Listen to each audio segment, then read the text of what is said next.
Hey guys, Fleck here with a quick overview of the Cougar MX330 mid-tower gaming PC case. So just kind of going to do a little quick overview. Just kind of showing you guys the basics of it. And here's the power button. Two USB 2.0s, microphone, headphones, reset. Two USB 3.0s. My main reason for upgrading. Have these for thumb drive and external hard drive. It can fit a optical drive and does have a cutout on the front, although I'm personally doing away with that myself.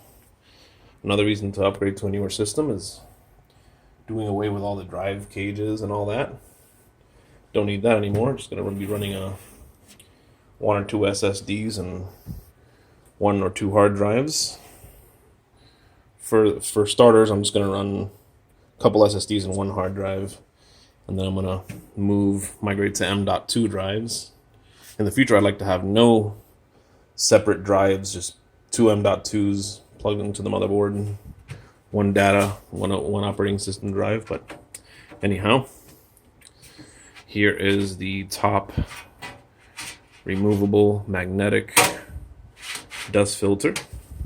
This is the only magnetic dust filter in the case, but it's a budget case. It's actually a $40 case. And after shipping and taxes, I actually got it for $52 total. It's pretty nice. I was considering something like a Cooler Master Masterbox Lite 5, but after I found this on special, I said, hey, I was get to save $10 and get something very similar. Similar type of build.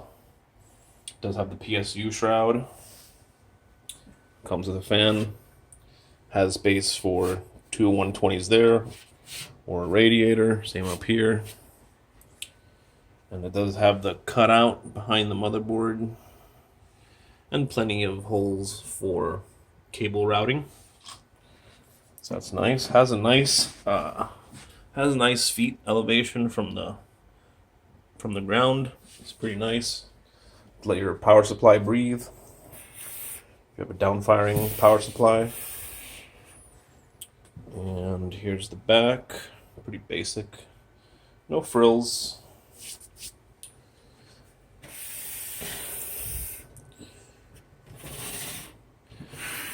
And this is removable, of course. This does pop off.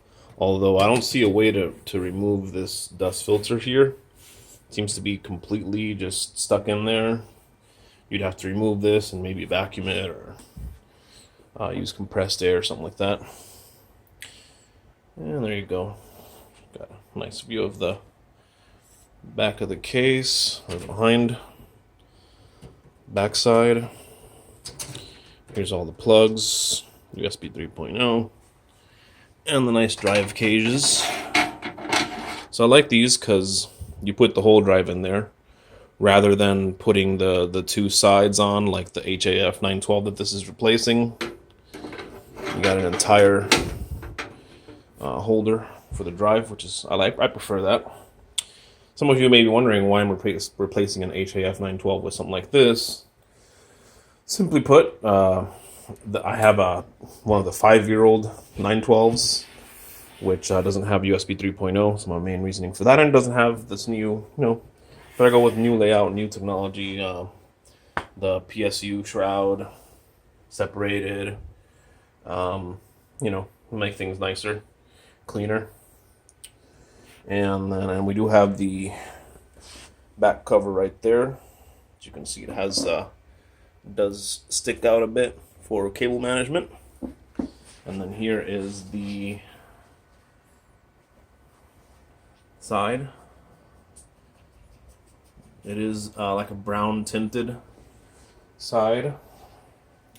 It does, thankfully. I do wish it was, one of those sides that kind of just like slides open or flips open like a door. But it's a budget case, so thankfully it does kind of rest against the feet here. Not very much, but good enough so it doesn't just fall off when you unscrew it. This kit of everything is inside the Psu Shroud. So when you open the box, you have to tear this down and then wonder where's all your documentation and accessories. They're going to be inside the Psu Shroud when you take out the back. So you do get a little manual, little accessories, and these came off the case. These are the screws for the clear side. These are the screws for the back panel. When I first undid it, I actually had to use a screwdriver. It's very tight, but they do work as thumb screws when you put it back together. They're not the best thumb screws. They don't stick out too much, but it also helps with the design and the way it looks. So that's about it. No frills kind of case, but it does have some nice features, nice airflow, plenty of space for fans, cable management, Psu Shroud. Here's where you would mount your 2.25, 2.5 SSDs or drives, and yeah, that's about it. That's it. Pretty good for a budget build. All right, guys.